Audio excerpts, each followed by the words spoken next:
We all do better when we work together. Our differences do matter, but our common humanity matters more. From Bill Clinton's speech. People are more impressed by the power of our example rather than the example of our power. There is nothing wrong with America that cannot be cured by what is right with America. When our memories outweigh our dreams, it is then that we become old. If you live long enough, you'll make mistakes. But if you learn from them, you'll be a better person. It's how you handle adversity, not how it affects you.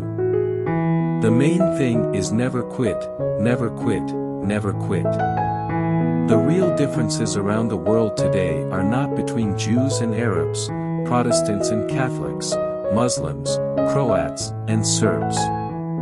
The real differences are between those who embrace peace and those who would destroy it. Between those who look to the future and those who cling to the past. Between those who open their arms and those who are determined to clench their fists. Being president is like being the groundskeeper in a cemetery. There are a lot of people under you, but none of them are listening. If you want to live like a Republican, vote like a Democrat. All America loses when any person is denied or forced out of a job because of sexual orientation. Being gay, the last time I thought about it, seemed to have nothing to do with the ability to read a balance book, fix a broken bone, or change a spark plug. People around the world have always been more impressed by the power of our example than by the example of our power. We cannot build our own future without helping others to build theirs. A man is more than the sum of all the things he can do. Mental illness is nothing to be ashamed of, but stigma and bias shame us all. I did not have sexual relations with that woman.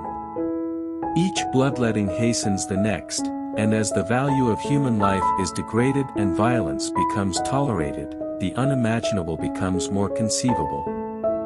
You can put wings on a pig, but that doesn't make it an eagle.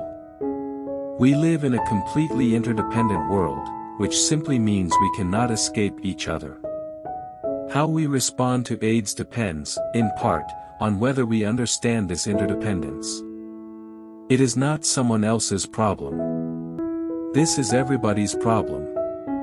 If one candidate is appealing to your fears, and the other one's appealing to your hopes, you'd better vote for the person who wants you to think and hope. They should be impressed by the power of our example, not the example of our power.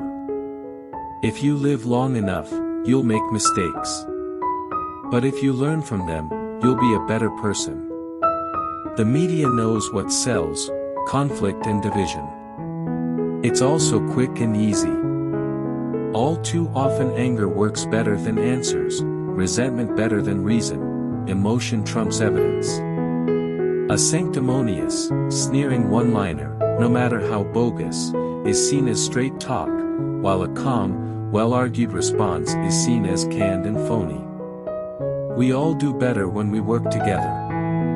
Our differences do matter, but our common humanity matters more. When our memories outweigh our dreams, we have grown old. Our democracy must be not only the envy of the world but the engine of our own renewal. There is nothing wrong with America that cannot be cured by what is right with America. That's the permanent mission our founding fathers left us, moving toward the more perfect union. When I was in England, I experimented with marijuana a time or two, and I didn't like it. I didn't inhale. He didn't say a word or do an action that did not have a purpose.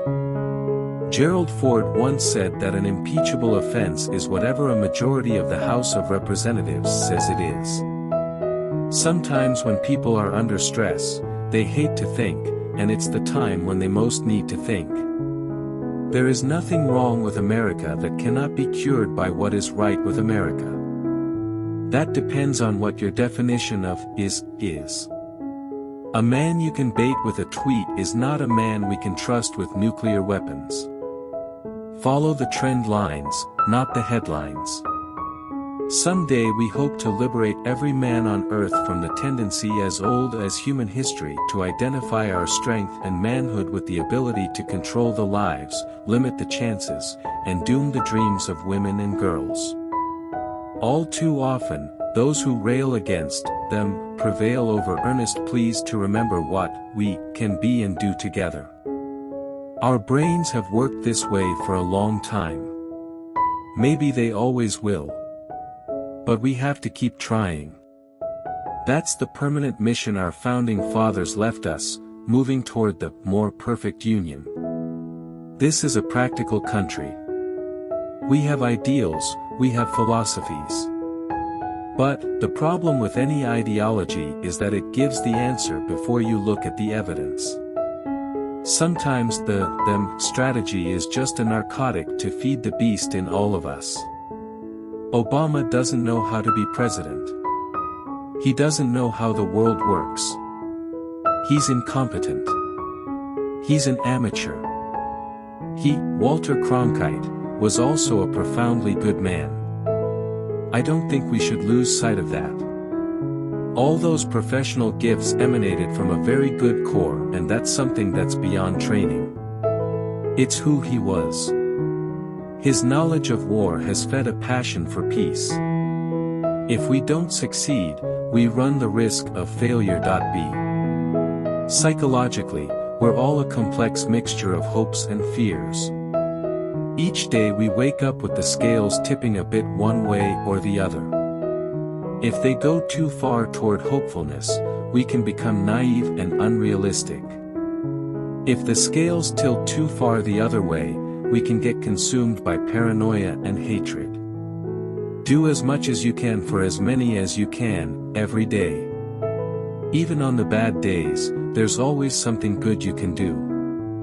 All too often anger works better than answers, resentment better than reason, emotion trumps evidence. A sanctimonious, sneering one-liner, no matter how bogus, is seen as straight talk, while a calm, well-argued response is seen as canned and phony. I'm out of rabbits and hats to pull them out of. And you hear me, you unelected flunky. I only take orders from the president. Until I hear from him, I'll be. If there is nothing else to learn from history, it's that from humans to animals, from the most primitive to the most civilized, most individuals want to be led. Take out the leader, and the rest of the pack panics. We know we have to face hard truths and take strong steps, but we have not done so. Instead, we have drifted. And that drifting has eroded our resources, fractured our economy, and shaken our confidence. The idea that power was an end in itself, rather than a means to provide the security and opportunity necessary for the pursuit of happiness, seemed to him stupid and self-defeating. About Senator Fulbright.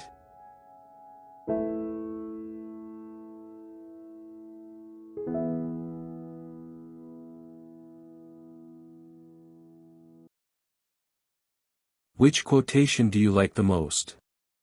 Don't forget to subscribe.